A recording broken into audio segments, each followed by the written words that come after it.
Hello students, matrix का lecture number 9 जिसमें आज हम बात करने वाले हैं remaining properties of matrix multiplication.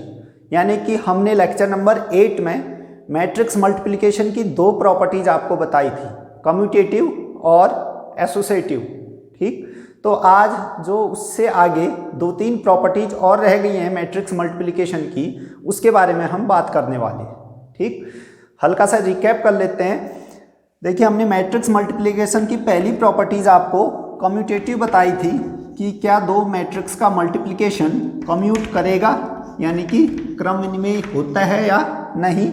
तो इसका आंसर था हो भी सकता है, नहीं भी। ठीक, यानी कि दो मैट्रिक्स का मल्टीप्लिकेशन कम्यूट कर भी सकता है, नहीं भी कर सकता है। इसके फेवर में अपने दो एग्जाम्पल दिए थे। यदि आप किसी मैट्रिक्स को आइडेंटिटी से मल्टीप्लाई करते हो तो ये मैट्रिक्स कम्यूट कर जाएगा, मैट्रिक्स कम्यूट कर जाएगा। या आइडेंटिटी के बदले आप जीरो मैट्रिक्स ले लें तब भी कम्यूट कर जाएगा, या स्केलर मैट्रिक्स ले लें तब भी कम्यूट कर जाता है। ठीक, और हमने इसके अलावा एक एग्जाम्पल ऐसा भी दिया था जहां ये मैट्रिक्सेस कम्यूट नहीं करती है। ठीक, कोई भी जनरल से आप रैंडमली कोई भी मैट्रिक्स उठा लो, 1 2 3 4, इस मैट्रिक्स का अगर आप मल्टीप्लिकेशन करते हैं 4 5 6 9 के साथ, तो ये कम्यूट नहीं करेगा, ये मैट्रिक्स कम्यूट नहीं करती है। ठीक, तो हमारे पास एग्जाम्पल ऐसे भी हैं जो कम्यूट कर रहे हैं, कुछ एग्जाम्पल ऐसे भी हैं जहाँ कम्यूट नहीं कर रहे हैं। तो हम ये भी नहीं कह सकते कि दो मैट्रिक्स का मल्टीप्लिकेशन कम्यूट नहीं करता है। हम ये भी नहीं कह सकते कि दो मैट्रिक्स का मल्टीप्लिकेशन कम्यूट करता है, क्योंकि दोनों के अपोज में एग्जाम्पल मौजूद हैं। तो एक लाइन में अगर आपने कहना है तो सही आंसर या सही लाइन में आप क्या कहोगे कि मैट्रिक्स का मल्टीप्लिकेशन कम्यूट कर भी सकता है, नहीं भी कर सकता है। ठीक, यानी कि मैट्रिक्स मल्टीप्लिकेशन मे और मे नॉट कम्यूट। ठीक, आपका एक सिंपल सा आंसर ये होना चाहिए। दूसरी हमने प्रॉपर्टी बताई थी एसोसिएटिव। दूसरी प्रॉपर्टी एसोसिएटिव थी जिसका हमने प्रूफ तो नहीं किया था क्योंकि वो हायर क्लास में आप करेंगे। ठीक, यहाँ प्रूफ भारी पड़ जाएगा आपके लिए। ठीक, अगर मैं प्रूफ करवा भी दूँ AIJ BIJ CIJ मान के, एक तो लेंदी होगा, दूसरा आपकी समझ में बिल्कुल नहीं आने वाला है क्योंकि आपने बैकग्राउंड उस हिसाब से तैयार नहीं किया है अभी। ठीक, आपके सिलेबस में है भी नहीं। ठीक, केवल यहाँ इस स्टेज पे आप वेरीफाई करते हैं कि आपके पास कोई भी तीन मैट्रिक्सेज हैं A B और C, तो इनको किन्हीं दो को आपने पहले मल्टीप्लाई किया A इंटू B, फिर इंटू C किया, या आपने पहली मैट्रिक्स को B इंटू C के साथ मल्टीप्लाई किया। ठीक, एसोसिएटिव हम अपने शब्दों में क्या कहते हैं, उसको ब्रैकेट शिफ्ट वाली प्रॉपर्टी। देखा, पहले इन दो के बीच ब्रैकेट था, इन दो के साथ ब्रैकेट था, अब लास्ट दो के साथ ब्रैकेट है, यानी कि कहीं ना कहीं हमने ब्रैकेट शिफ्ट कर दिया है। ठीक, तो ब्रैकेट शिफ्ट वाली प्रॉपर्टी को ही एसोसिएटिव प्रॉपर्टी कहते हैं मैथ्स के लहजे में। और हम अपनी भाषा में ज़्यादा क्लियरिटी हमारी माइंड में आए तो हम इसको ब्रैकेट शिफ्ट वाली प्रॉपर्टी कहते हैं। ठीक, तो ये ट्रू हो जाता है। हमने इसके फेवर में क्वेश्चन भी किया था, ठीक, लास्ट टाइम, जो कि मल्टीप्लिकेशन गड़बड़ा भी गया था। ठीक, आपने उसको सुधार लिया होगा। ठीक, थोड़ा गुणा भाग में गड़बड़ा भी गया था वाला लास्ट क्वेश्चन। आई होप आपने उसको सुधार लिया होगा। ठीक, तो आज तीसरी प्रॉपर्टी हम पढ़ेंगे। तीसरी प्रॉपर्टी मैट्रिक्स मल्टीप्लिकेशन की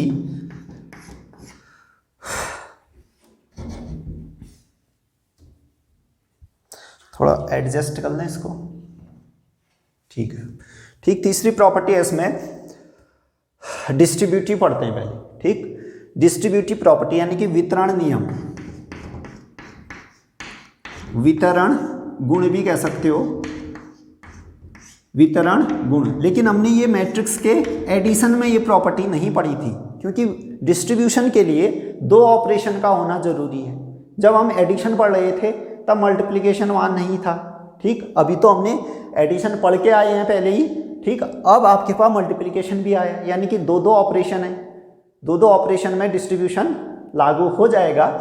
देखिए, फिर इस गुण को आप कैसे समझ सकते हैं, A into B plus C, A into B plus C, ये डिस्ट्रीब्यूट हो गए। ठीक है, इसको अपने शब्दों में कहो, दो मैट्रिक्स का सम हो रहा है, उनके साथ मैट्रिक्स ए ने मल्टीप्लाई होना है। या फिर इसको पहले डिस्ट्रीब्यूट कर लो, पहले ए को बी के साथ मल्टीप्लाई करो, ए को सी के साथ मल्टीप्लाई कर लो, फिर प्लस कर लो उन दोनों का, ठीक। ए इंटू बी प्लस ए इंटू सी। तो मैट्रिक्स मल्टीप्लिकेशन में डिस्ट्रीब्यूटिव प्रॉपर्टी अलाउ होती है, आप डिस्ट्रीब्यूट कर सकते हो ओवर एडिशन, ठीक। यानी कि एक लाइन में कहना चाहो तो matrix multiplication is distributive over addition. यानी कि जो हिंदी में लिखना चाहें जो बच्चे, वो ऐसा लिख सकते हैं कि आव्यूहों का गुणनफल योग के तहत डिस्ट्रीब्यूटिव यानी कि वितरण नियम का पालन करता है, ठीक। लेकिन आपको ध्यान रखना है कि जैसे ए को अगर लेफ्ट से मल्टीप्लाई कर रहे हो तो दोनों स्टेज में आपने लेफ्ट में ही रखना है, ठीक। ऐसा नहीं कि आपने इसको उलट के बी ए लिख दिया, है ना। सबसे पहली प्रॉपर्टी हमने यही तो पढ़ी है कि जो मैट्रिक्स का मल्टीप्लिकेशन है वो कम्यूट कर भी सकता है, नहीं भी कर सकता है।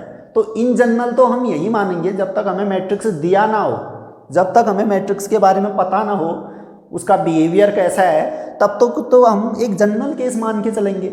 हम ये मान के चलेंगे कि वो कम्यूट नहीं कर रहा है, ठीक। जब तक हमें कुछ प्रूफ ना मिले, ए बी के बारे में कुछ मालूम ना हो, तो हम तो यही मानेंगे कि वो कम्यूट नहीं कर रहा है, ठीक। तो आप इसको बी ए लिखोगे तो गलत हो जाएगा, क्योंकि मैट्रिक्स का जो मल्टीप्लिकेशन है वो कम्यूट नहीं करता है, ठीक। हाँ, इसको ए सी पहले ए बी बाद में लिख सकते हो, क्योंकि एडिशन के तहत तो आपने पढ़ा था कि मैट्रिक्स का जो एडिशन होता है ये कम्यूट करता है, ठीक। चाहे ए प्लस बी लिखो या बी प्लस ए, तो ए सी को पहले ए बी को बाद में लिखा जा सकता है, लेकिन ए बी को आप बी ए नहीं लिख सकते यहाँ, ठीक।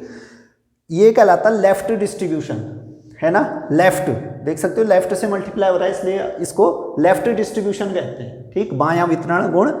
एक होगा दाहिने साइड से, यानी कि राइट डिस्ट्रीब्यूटिव, यानी कि इसी को आपने बी प्लस सी इंटू ए कर दिया राइट साइड से, तो अब मैट्रिक्स डिस्ट्रीब्यूट होगा प्लस के तहत, लेकिन राइट साइड से ही होगा। जैसे b इंटू ए प्लस सी इंटू ए हो जाएगा, ठीक। ये कहलाता है वितरण गुण या वितरण नियम, डिस्ट्रीब्यूटिव प्रॉपर्टी। अब इसके फेवर में एक आध क्वेश्चन करेंगे, ठीक।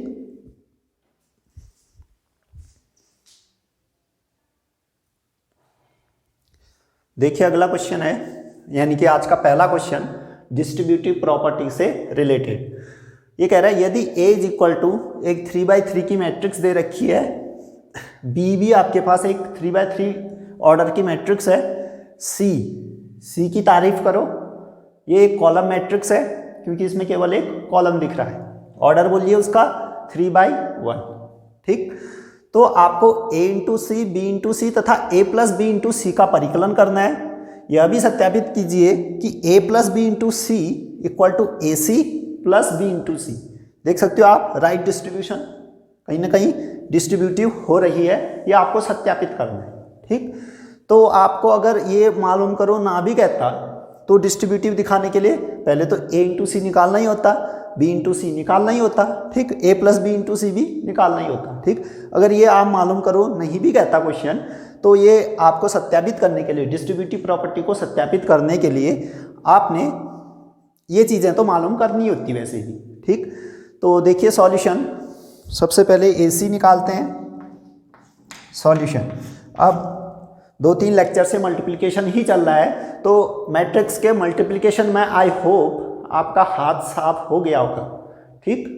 क्योंकि आप 2-3 क्वेश्चन या 2-3 बार मल्टीप्लाई करते हैं तो उससे क्लियरिटी आ जाती है, फास्ट कैलकुलेशन होने लगती है, ठीक। आदमी शुरू में गड़बड़ा जाता है मल्टीप्लाई करने में, ठीक। पहली रो कहाँ का कॉलम, इस टाइप से आदमी गड़बड़ा जैसा जाता है स्टार्टिंग में, लेकिन आपको जैसे प्रैक्टिस होती जाएगी आगे, आई होप हो गई होगी अभी तक आपकी इतनी प्रैक्टिस कि मैट्रिक्स मल्टीप्लिकेशन में अब आपको दिक्कत नहीं आ रही होगी, ठीक। क्योंकि जितने भी क्वेश्चन कर रहे हैं सब मैट्रिक्स मल्टीप्लिकेशन से तो रिलेटेड हैं, ठीक। अब देखिए A इंटू सी आपको पता करना है, A इंटू सी। तो सबसे पहले मैट्रिक्स A लिखिए, कितना आपके पास 0 6 7, दूसरी रो -6 0 8, अगली रो आपके पास 7 -8 एंड 0, ये आपके पास A इंटू सी, मैट्रिक्स सी देखिए जो कि एक कॉलम मैट्रिक्स है, 2 -2 3। क्या मल्टीप्लिकेशन पॉसिबल है? इसका कॉलम इसके रो के बराबर होना चाहिए। इसका कॉलम कितना है? 3, इसका रो कितना है? 3। बिल्कुल मल्टीप्लिकेशन पॉसिबल है। बताइए जो मल्टीप्लाई करके ऑर्डर आएगा मैट्रिक्स का वो कितना होगा? इसका तो आप लोगे रो कितने हैं? 3, इसका लोगे कॉलम 1, यानी 3/1 ऑर्डर का आपको मिलने वाला है क्या? A into C matrix. ठीक, तो देखिए फिर यानी कि एक कॉलम मैट्रिक्स ही आपको मिलने वाली है। जैसे पहली रो को पहले कॉलम से मल्टीप्लाई किया, 0 -12 21, 21 -12 कितना आ जाएगा? 9। फिर देखिए इस रो का इस कॉलम से मल्टीप्लाई किया तो -12 0 24, 24 -12 ये आ जाएगा 12। फिर थर्ड रो का पहली कॉलम के साथ 14 + 16 30, ये 0 यानी कि ये 30 आ गया।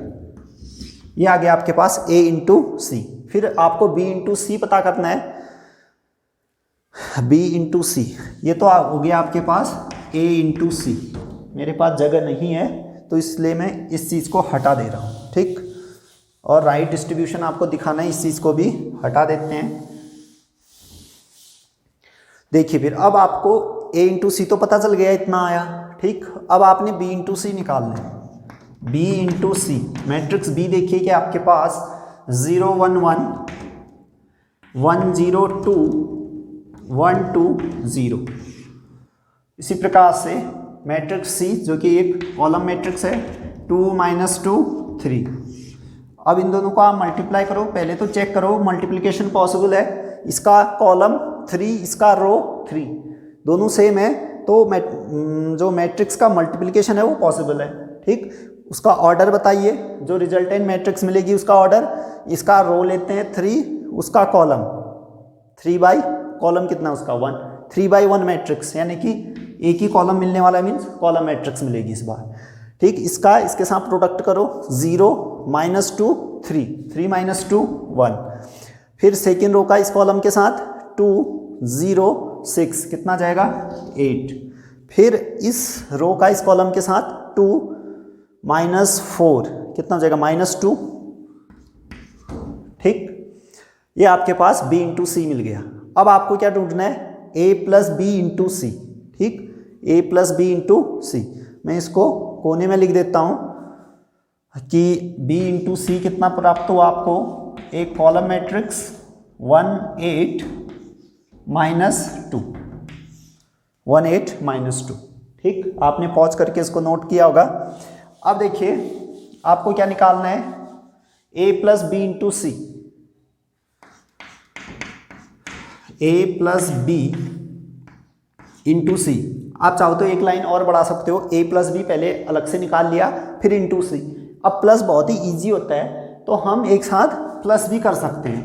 ठीक, तो देखिए A + B, ठीक है ना, A + B इंटू सी करना है आपको। ठीक, तो पहले तो A + B मालूम करें। A + B देखो दोनों का ऑर्डर सेम है, प्लस किया जा सकता है, करस्पॉन्डिंग को करस्पॉन्डिंग से आप ऐड करें तो 0 + 0 0 हो जाएगा, 6 + 1 7, 7 + 1 8। ठीक, फिर -6 + 1 -5, 0 + 0 0, 8 + 2 10, 7 + 1 8, -8 + 2 -6, 0 + 0 0।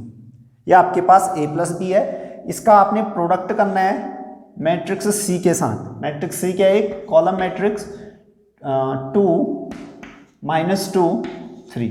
क्या इनका प्रोडक्ट पॉसिबल है? इसके कॉलम देखिए 3, इसके रो देखिए 3, हाँ पॉसिबल है। जो प्रोडक्ट करने के बाद मैट्रिक्स मिलेगी उसका ऑर्डर कितना आएगा?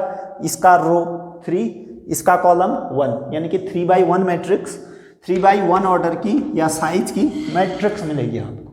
ठीक,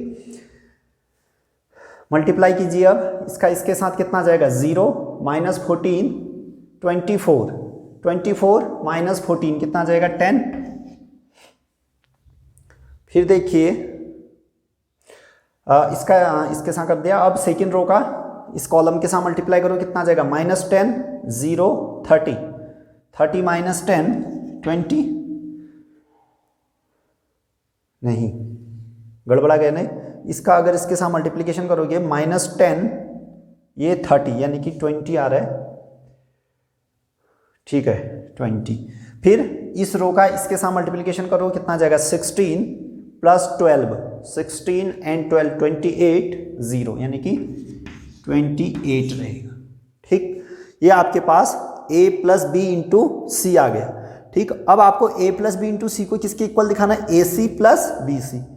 ac देखिए आपको यहाँ पर है, b × c यहाँ पर है, यानी ac + bc आपने अलग से ढूंढना है जिसको इसके इक्वल दिखाना है। तो आप इसको इक्वेशन 1 कह दें, इसको इक्वेशन आप 1 कह सकते हो, a + b × c को। ठीक, इसको आपने इक्वेशन 1 कह दिया। अब आपने इसको डिस्ट्रीब्यूटिव प्रॉपर्टी प्रूफ करना है। ठीक, अब इसकी ज़रूरत नहीं है तो इसको हटा दें।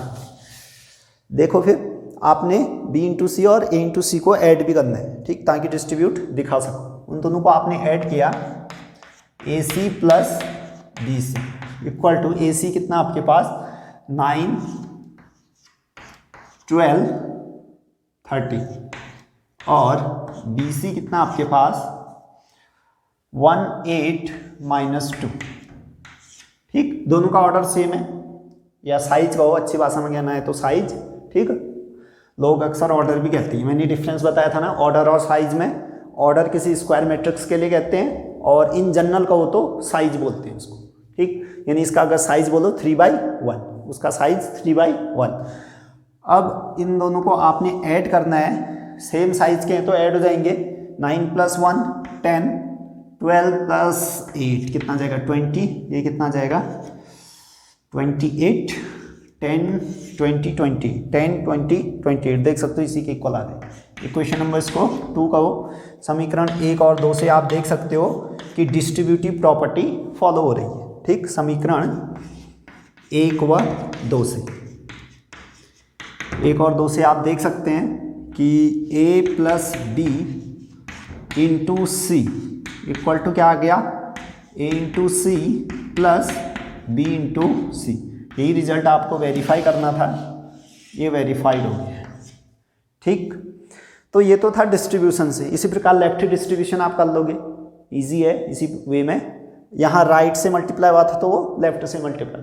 ठीक, आप लेफ्ट, इसी क्वेश्चन में लेफ्ट डिस्ट्रीब्यूशन भी चेक कर लेना। ठीक, ये आपके लिए होमवर्क हो गया कि आपको ये सत्यापित करना है c × a + b = ca + cb। ठीक, ये आपका होमवर्क है, यानी कि लेफ्ट डिस्ट्रीब्यूशन प्रॉपर्टी यहाँ से वेरीफाई हो जाएगी। ठीक, नोट कर लिया होगा आपने पॉज करके। अब मूव करते हैं नेक्स्ट प्रॉपर्टी की ओर। प्रॉपर्टी ये थर्ड। अब प्रॉपर्टी नंबर 4 की बात करते हैं।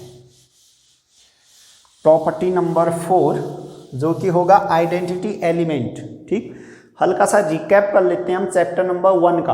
अगर आपने चैप्टर 1 का लेक्चर नंबर 27 या 28 जाके देखिए, वहाँ एग्जिस्टेंस ऑफ आइडेंटिटी एलिमेंट आपको बता रखा है।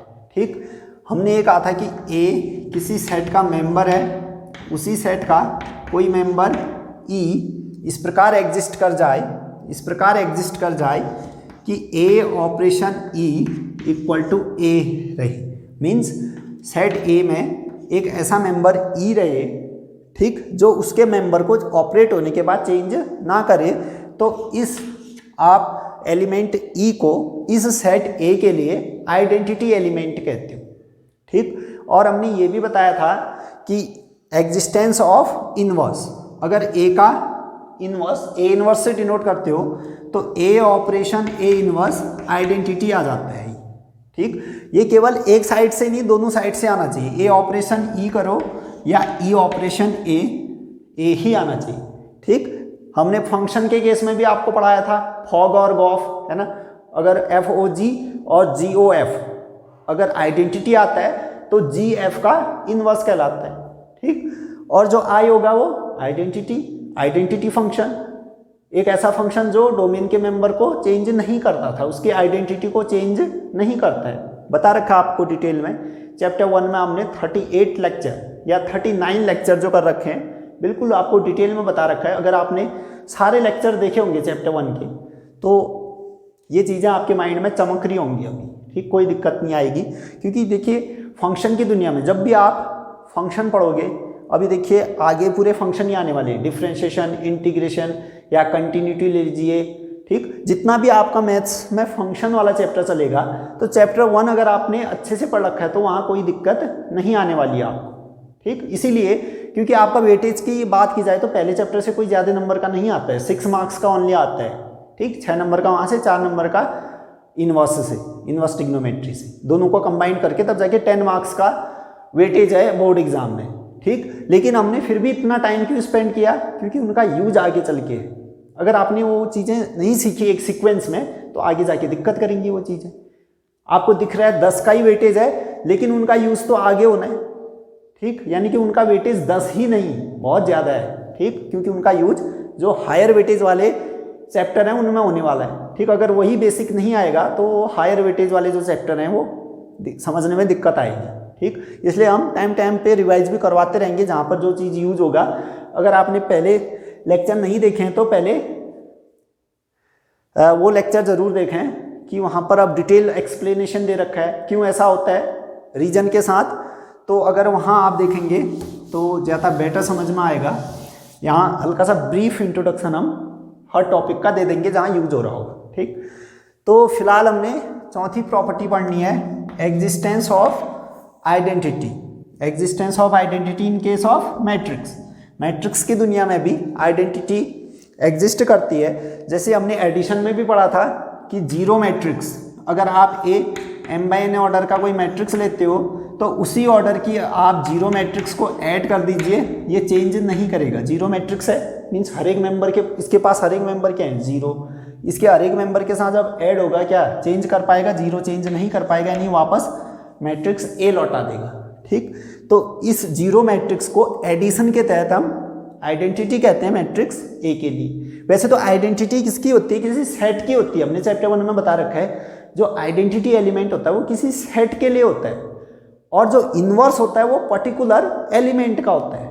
कहने का मीनिंग, जैसे ये जीरो मैट्रिक्स m/n ऑर्डर की है, ये ना आप m/n ऑर्डर का कोई भी मैट्रिक्स ले लो, यानी कि एक सेट S ले लो जिसमें आपने m/n ऑर्डर की मैट्रिक्स डाल रखी है। अब ये m/n ऑर्डर की कुछ भी हो सकती है, m, n belonging to natural, ठीक। तो देखिए इस सेट S में कोई भी जो भी मेंबर रहेगा, m/n ऑर्डर का तो रहने वाला है, तो उस m/n ऑर्डर के लिए जो ये जीरो मैट्रिक्स है m/n ऑर्डर की, वो हमेशा आइडेंटिटी का काम करेगी। यानी कि इस सेट S का है ये identity element. Identity element set का होता है। जैसे आप रियल नंबर एक सेट है, ठीक, उसमें जो जीरो एलिमेंट है एडिशन के तहत आइडेंटिटी का काम करता है। अब वो तो चाहे एलिमेंट 2 पे ऐड करो, 10 पे ऐड करो, 100 पे ऐड करो, जीरो को चेंज नहीं करेगा वो जीरो एडिशन के तहत, ठीक। कहने का मीनिंग, जो रियल नंबर का आइडेंटिटी एलिमेंट होगा एडिशन के तहत वो कौन होगा, जीरो। मल्टीप्लिकेशन के तहत कौन होगा, 1, क्योंकि 1 को किसी भी रियल नंबर में आप मल्टीप्लाई करते हो तो चेंज नहीं करता है। तो इस एग्जाम्पल से आपको ये बताना था कि जो आइडेंटिटी एलिमेंट होता है वो किसी सेट के लिए होता है, और जो इनवर्स होता है, पर्टिकुलर जो इनवर्स होता है वो किसी एलिमेंट का होता है। जैसे मैं आपसे कहूँ कि 2 का रियल नंबर है 2, इसका एडिटिव इनवर्स बताओ। एडिटिव इनवर्स मीन्स इसमें कुछ आप ऐड करो, इसमें कुछ आप ऐड करो कि आइडेंटिटी बन जाए। क्या ऐड करना चाहोगे, -2, ठीक। उसी प्रकार से यानी कि -2 इस 2 का इनवर्स है। उसी प्रकार 3 में कुछ ऐड करो कि आइडेंटिटी बन जाए, यानी कि 0 बन जाए। क्या ऐड करना चाहोगे, -3। देख सकते हो 2 एलिमेंट का इनवर्स -2, 3 का -3, यानी कि ये जो इनवर्स होता है वो तो किसी एलिमेंट का होता है, किसी पर्टिकुलर एलिमेंट का होता है। लेकिन आइडेंटिटी देखो, जो आइडेंटिटी होता है वो किसी सेट के लिए होता है। देखो किसी भी रियल नंबर 3 + 0 करो 3, आइडेंटिटी कौन, 0। 4 + 0 करो क्या आएगा, 4, आइडेंटिटी कौन, अभी भी 0। देख सकते हो रियल नंबर का आप कोई भी एलिमेंट उठाओ, उसमें ये एलिमेंट अगर 0 ऐड कर रहे हो तो वही एलिमेंट आ रहा है। कहने का मीनिंग ये 0 किसी एलिमेंट के लिए आइडेंटिटी नहीं है, वो किसी सेट यानी पूरे रियल नंबर के लिए आइडेंटिटी का काम करेगा। तो आपने सिर्फ ये बात ध्यान में रखना है कि जो आइडेंटिटी एलिमेंट होता है वो किसी सेट का होता है, और जो इनवर्स होता है सेट में रहने वाले पर्टिकुलर मेंबर का होता है, क्योंकि अलग अलग मेंबर के लिए अलग अलग इनवर्स डिफाइंड होंगे। ठीक, तो हमने मैट्रिक्स की दुनिया में भी पढ़ना है एग्जिस्टेंस ऑफ आइडेंटिटी मैट्रिक्स। ठीक, यानी कि तत्समक आव्यूह का अस्तित्व, तत्समक आव्यूह का अस्तित्व। अब ये किसी सेट के लिए होगा फिर, यानी कि एक सेट में m/n ऑर्डर के मैट्रिक्स होंगे तो उसके लिए आइडेंटिटी एलिमेंट एक ही होगी। ठीक, जैसे अगर आप a m/n ऑर्डर के लेते हो तो उसके लिए जो आइडेंटिटी एलिमेंट का काम करेगा जो आइडेंटिटी होती है वो किसी स्क्वायर मैट्रिक्स के लिए डिफाइंड होती है। अभी बताएंगे क्यों किसी अदर के लिए नहीं हो सकती है, केवल स्क्वायर मैट्रिक्स के लिए आइडेंटिटी मैट्रिक्स डिफाइंड होगी। ठीक, क्योंकि आइडेंटिटी मैट्रिक्स हमने जब टाइप ऑफ मैट्रिक्सेस पढ़े थे तब भी ये बताया था कि पहले तो स्क्वायर मैट्रिक्स आता है जिसका रो और कॉलम सेम हो जाए, उसको हम स्क्वायर मैट्रिक्स कहते हैं। ठीक, उसके बाद हमने डायगोनल मैट्रिक्स पढ़ा था जिसमें डायगोनल में एलिमेंट आए, कुछ भी आ सकते हैं डायगोनल में। ठीक, अदर एलिमेंट 0 हो जाए उसको हम विकर्ण आव्यूह यानी कि डायगोनल मैट्रिक्स हमने कहा था। ठीक, डायगोनल में भी अगर सेम चीज आने लगे उसको हमने स्केलर मैट्रिक्स कहा था। ठीक, अचर आव्यूह। ठीक, यानी कि डायगोनल में जैसे 5 5 5 आ गया, 10 10 10 आ गया। ठीक, एक ही मेंबर आना चाहिए जो भी आए, अदर सब जगह 0। तो इस प्रकार के आव्यूह को हम क्या कहते हैं, स्केलर मैट्रिक्स कहते हैं। ठीक, उसी प्रकार अगर उनकी जगह 1 1 1 आ जाए डायगोनल में, अब कांस्टेंट के बदले 1 1 1 आ जाए, ठीक, तो उसको हम आइडेंटिटी मैट्रिक्स कहते हैं। यानी कि आइडेंटिटी होने के लिए मैट्रिक्स में स्क्वायर होना होगा। ठीक, तो कोई भी आइडेंटिटी मैट्रिक्स स्क्वायर के लिए ही हो सकती है। ठीक, किसी स्क्वायर एलिमेंट के लिए आप आइडेंटिटी मैट्रिक्स को डिफाइन करोगे, यानी कि जो आइडेंटिटी एलिमेंट है ऐसे सेट के लिए डिफाइंड होगा जिसमें स्क्वायर मैट्रिक्सेज रहती हैं। ठीक, तो देखिए फिर तत्समक अवयव का अस्तित्व, मैं इंग्लिश में ही लिख देता हूं, existence of identity matrix, existence of identity matrix. अगर हिंदी में लिखना है तो आप लिखोगे तत्समक आव्यूह का अस्तित्व, तत्समक आव्यूह का अस्तित्व। ठीक, तत्समक आव्यूह का अस्तित्व। देखिए आपके पास कोई सेट S है जिसमें मैट्रिक्सेस रहते हैं n/n ऑर्डर, है ना, स्क्वायर मैट्रिक्सेस रहते हैं n/n, जहां n क्या होगा, कोई नेचुरल नंबर होगा। यानी कि सेट S में आपने n/n की मैट्रिक्सेस डाल रखी है, क्योंकि किसी सेट के लिए तो आपके पास आइडेंटिटी डिफाइंड होती है, अभी बताया था। ठीक, यानी कि किसी एक सिंगल मैट्रिक्स के लिए आप आइडेंटिटी नहीं कहोगे। ठीक, इस सेट में रहने वाले हर एक मेंबर को ऑपरेट करने के बाद उसने चेंज नहीं करना चाहिए। अभी मल्टीप्लिकेशन के तहत कह रहे हैं तो मल्टीप्लिकेटिव आइडेंटिटी भी कह सकते हो यहाँ, मल्टीप्लिकेटिव आइडेंटिटी मैट्रिक्स। ठीक, क्योंकि एक तो एडिटिव पढ़ के आए हैं, यहाँ आप लिखना चाहो तो इसको मल्टीप्लिकेटिव आइडेंटिटी मैट्रिक्स लिखो। ठीक, क्योंकि एडिटिव में हमने पढ़ा था 0 मैट्रिक्स, अब मल्टीप्लिकेटिव में होती है I। ठीक, जैसे रियल नंबर में ही सोच लो, प्लस के तहत 0 मैट्रिक्स और इनटू के तहत 0 मैट्रिक्स कह रहा हूँ, 0 एलिमेंट, और जो इनटू के तहत होता है वो 1 होता है आइडेंटिटी। ठीक, जो कि ऑपरेट करके चेंज नहीं करता है एलिमेंट्स को। उसी प्रकार से आपने एक सेट S उठाया जिसमें n/n ऑर्डर की मैट्रिक्सेज हैं, स्क्वायर मैट्रिक्सेज हैं। ठीक, अब आपने कहा इसके लिए आइडेंटिटी एलिमेंट ढूंढना है। आइडेंटिटी ढूंढना है मीन्स अगर इसका मैं कोई एक मेंबर उठाऊं A, उसके साथ अगर मैं इस मैट्रिक्स से मल्टीप्लाई करूं, चाहे राइट मल्टीप्लाई करो या लेफ्ट मल्टीप्लाई करो, ठीक, ऑलवेज ये चेंज नहीं करेगा, वापस A लौटा देगा। ठीक है ना, आपका जो ऑपरेशन था वो मल्टीप्लिकेशन था और आपने I से मल्टीप्लाई किया, चाहे लेफ्ट मल्टीप्लाई करो या राइट मल्टीप्लाई करो या लेफ्ट, उसने अनचेंज रखना है इस मैट्रिक्स को। तो ये I जो है, अब ये n/n ऑर्डर का ले रहे हो तो जाहिर सी है ये n/n ऑर्डर का ही होगा, n/n ऑर्डर की, या सिर्फ in भी लिखते हैं इसको सिंपली। ठीक, ये तो अंडरस्टूड है क्योंकि इसका ऑर्डर n बाई n है, तो मल्टीप्लिकेशन के लिए आप n बाई n ऑर्डर का ही आइडेंटिटी मैट्रिक्स लोगे, अदर ऑर्डर का लोगे तो मल्टीप्लिकेशन पॉसिबल नहीं हो सकता है। ठीक, ये तो अंडरस्टूड है। अब देखिए इसको हटा दीजिए, ये अंडरस्टूड है कि n बाई n ऑर्डर के ही होंगे दोनों मैट्रिक्स। ठीक, यानी कि ये I किसी भी मैट्रिक्स या किसी भी सेट जिसमें n बाई n ऑर्डर की मैट्रिक्स हैं, आइडेंटिटी तभी कहलाएगा जब किसी भी मेंबर को मैं S से उठाऊं, चाहे राइट मल्टीप्लाई करूं या लेफ्ट मल्टीप्लाई करूं, उसने चेंज नहीं करना चाहिए उस मैट्रिक्स को। तो इस I को, इस S का क्या कहोगे, आइडेंटिटी मैट्रिक्स या आइडेंटिटी एलिमेंट कहोगे। ठीक, यानी इस सेट S का जो आइडेंटिटी एलिमेंट आएगा, सेट का आइडेंटिटी एलिमेंट वो कौन होगा, n ऑर्डर का आइडेंटिटी मैट्रिक्स, है ना, IN भी लिख सकते हो इसको, n ऑर्डर का। अब आप मैट्रिक्स n बाई n की ले रहे हो तो अंडरस्टूड है इसका ऑर्डर n होगा, नहीं तो मल्टीप्लिकेशन पॉसिबल नहीं हो सकता। ठीक, अब आइडेंटिटी से रिलेटेड एक क्वेश्चन देख लेते हैं, ठीक, जिससे और क्लियरिटी आ जाए।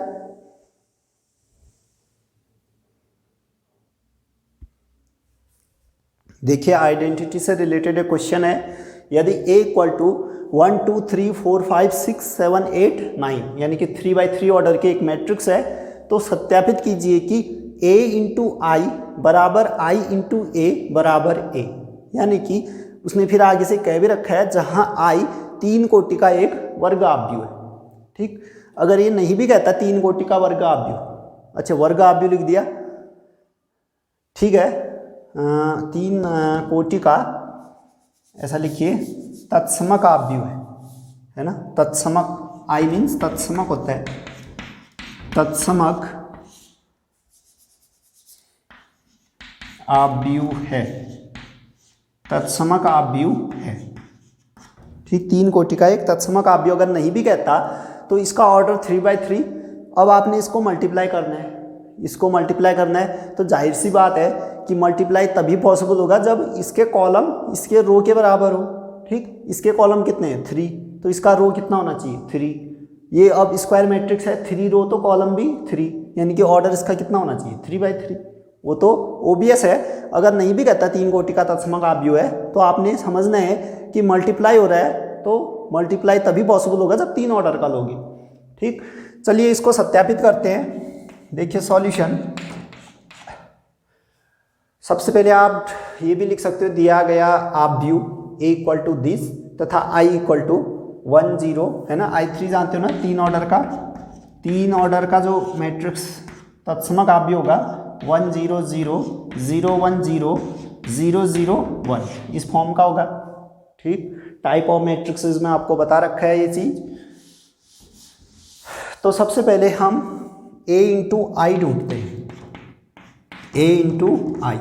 देख सकते हो आप मैट्रिक्स A कितना है, 1 2 3 4 5 6 7 8 9 है ना, एक 3 बाई 3 ऑर्डर की ये स्क्वायर मैट्रिक्स है जिसको आपने I से मल्टीप्लाई करना है। तो I3 हो जाएगा 1 0 0 0 1 0 0 0 1।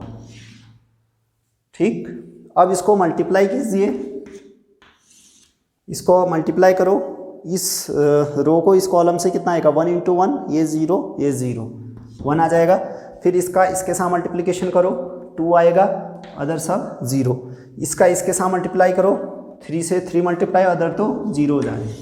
ठीक, फिर इसका इसके साथ मल्टीप्लिकेशन 4 0 0 यानी कि 4। इसका इसके साथ मल्टीप्लाई 0 5 0 5। फिर इसका इसके साथ मल्टीप्लाई करो तो 6 आएगा, अदर तो 0 आ जाएंगे। फिर इसका इसके साथ देखिए 7 0 0 यानी कि 7। फिर इसका इसके साथ मल्टीप्लाई करो 0 8 0 यानी कि 8। फिर देखिए इसका इसके साथ मल्टीप्लाई करो 0 0 9 यानी कि वापस कितना मिल गया आपको, मैट्रिक्स A मिल गई। यही तो मैट्रिक्स थी 1 2 3 4 5 6 7 8, मैट्रिक्स A वापस मिल गई। यानी कि आपने आइडेंटिटी से राइट मल्टीप्लाई किया जब इस मैट्रिक्स को, तो कोई फ़र्क नहीं पड़ा। अब आपने ये भी दिखाना जब लेफ्ट से मल्टीप्लाई करो आइडेंटिटी से तब भी कोई फ़र्क नहीं पड़ेगा इसको, यानी कि वापस A ही आना चाहिए। तो अब I इंटू A ढूंढते हैं। आई इंटू ए। देखिए आई इंटू ए, आइडेंटिटी लिखिए 3 ऑर्डर की 1 0 0 0 1 0 0 0 1। इसका मल्टीप्लाई कीजिए मैट्रिक्स ए के साथ, क्या जाएगा 1 2 3 4 5 6 7 8 9। इसका मल्टीप्लाई करोगे, देखिए पहली रो का पहली कॉलम से कितना आएगा 1, अदर तो 0 हो जाएगा। फिर इसका इसके साथ कितना आ जाएगा, ये वाला 0, ये वाला 0, बचेगा कितना 2। फिर इसका इसके साथ 3 0 0 यानी कि 3, ठीक। फिर इसका इसके साथ करोगे तो 4 आएगा, अदर 0। इसका इसके साथ 5 आएगा, अदर 0। फिर इसका इसके साथ मल्टीप्लाई किया 0 6 0। फिर इसका इसके साथ 0 0 7। इसका इसके साथ करोगे 0 0 8। फिर इसका इसके साथ 0 0 9। देख सकते हो वापस मैट्रिक्स ए मिल गई आपको, ठीक। यानी कि चाहे लेफ्ट मल्टीप्लाई करो आइडेंटिटी से किसी मैट्रिक्स को या राइट मल्टीप्लाई, कोई फर्क नहीं पड़ता है, ठीक। आप लिख सकते हो नीचे से अतः ए इंटू आई बराबर आई इंटू ए बराबर ए, ठीक। यानी कि ये आई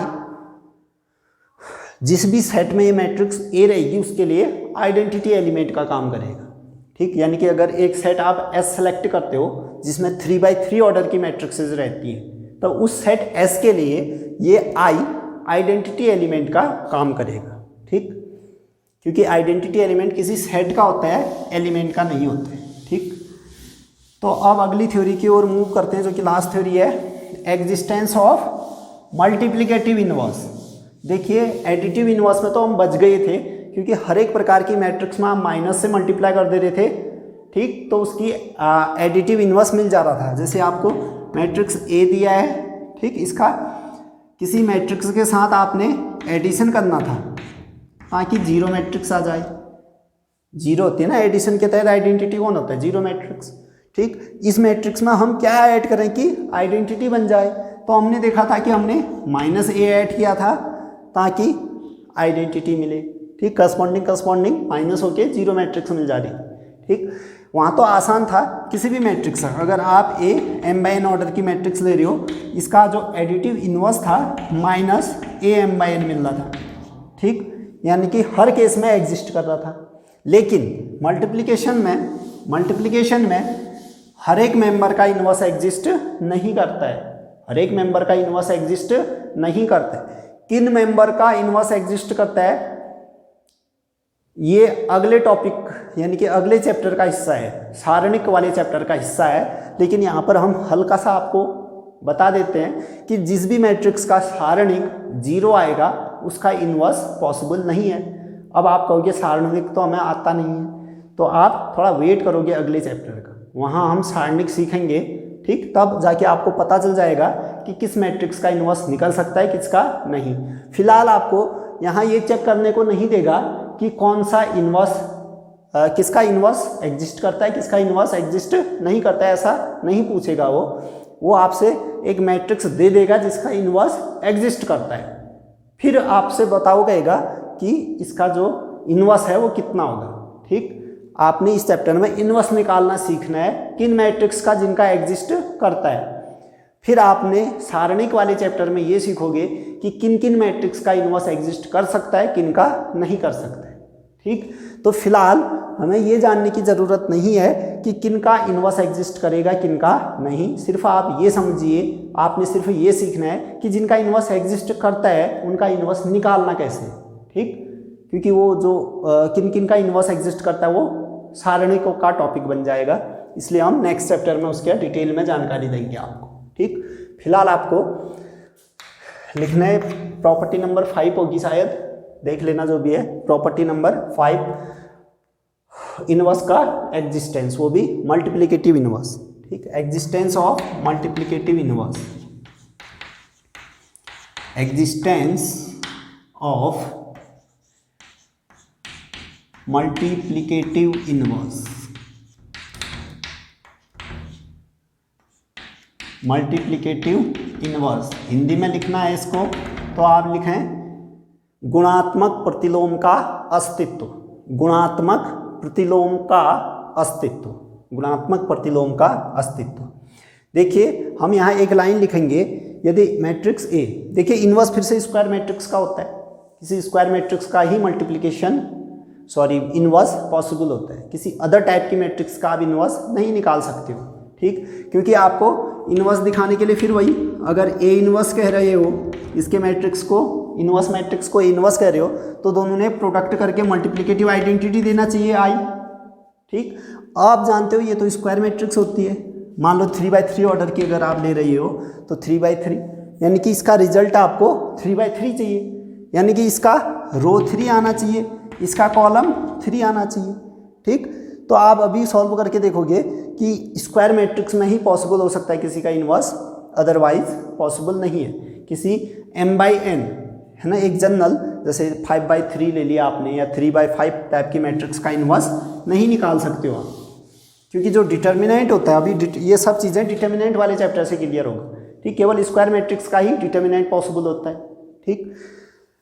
वो तो नेक्स्ट चैप्टर की बात है। फिलहाल यहाँ ये समझिए कि सभी प्रकार के मैट्रिक्सेस का इनवर्स पॉसिबल नहीं होता है, ठीक, पॉइंट लिख भी दो, all matrices inverse not exist, ठीक, inverse of all matrices can not exist, या हिंदी में लिखना है तो सभी, वो भी केवल वर्ग आव्यूह का, चलो पहले तो ये लिखो कि जो इनवर्स होता है वो वर्ग आव्यूह के लिए होता है, ठीक, यानी कि प्रतिलोम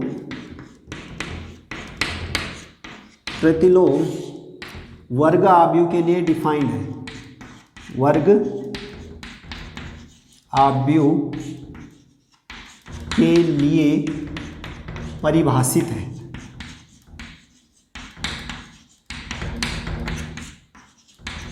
inverse of a matrix is defined only for square matrix, ठीक।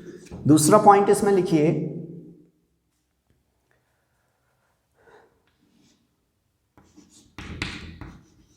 सभी वर्ग आव्यूहों का गुणात्मक प्रतिलोम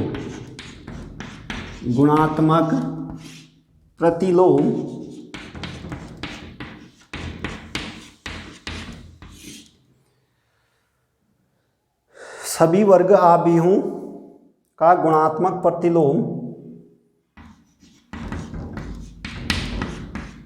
अस्तित्व में नहीं रहता है, अस्तित्व में नहीं रहता है, यानी कि जो आपके पास मल्टीप्लिकेटिव इनवर्स है, ठीक, आप इंग्लिश में लिखना चाहो तो the multiplicative inverse of all square matrices can not exist, the multiplicative inverse of all square matrices can not exist, ठीक, या मे नॉट एग्जिस्ट, ठीक। हर एक प्रकार की स्क्वायर मैट्रिक्स का इनवर्स एग्जिस्ट करे जरूरी नहीं है, ठीक। किन किन का एग्जिस्ट करता है ये नेक्स्ट चैप्टर का टॉपिक है, आपको सिर्फ यहाँ जिसका एग्जिस्ट करता है उसका इनवर्स कैसे निकालना है ये सीखना है, ठीक। फिर लिखिए एक और पॉइंट, यदि स्क्वायर मैट्रिक्स ए का इनवर्स एग्जिस्ट करता है तो प्रॉपर्टी क्या होगी कि मैट्रिक्स ए के साथ चाहे लेफ्ट मल्टीप्लाई करो या राइट मल्टीप्लाई, उसने चेंज तो करेगा लेकिन आइडेंटिटी देना पड़ेगा उसने, ठीक, आई देना होगा, मल्टीप्लाई होगी, ठीक। अगला पॉइंट लिखिए, यदि ए का गुणात्मक प्रतिलोम, यदि ए का गुणात्मक प्रतिलोम, यदि ए के गुणात्मक प्रतिलोम का अस्तित्व है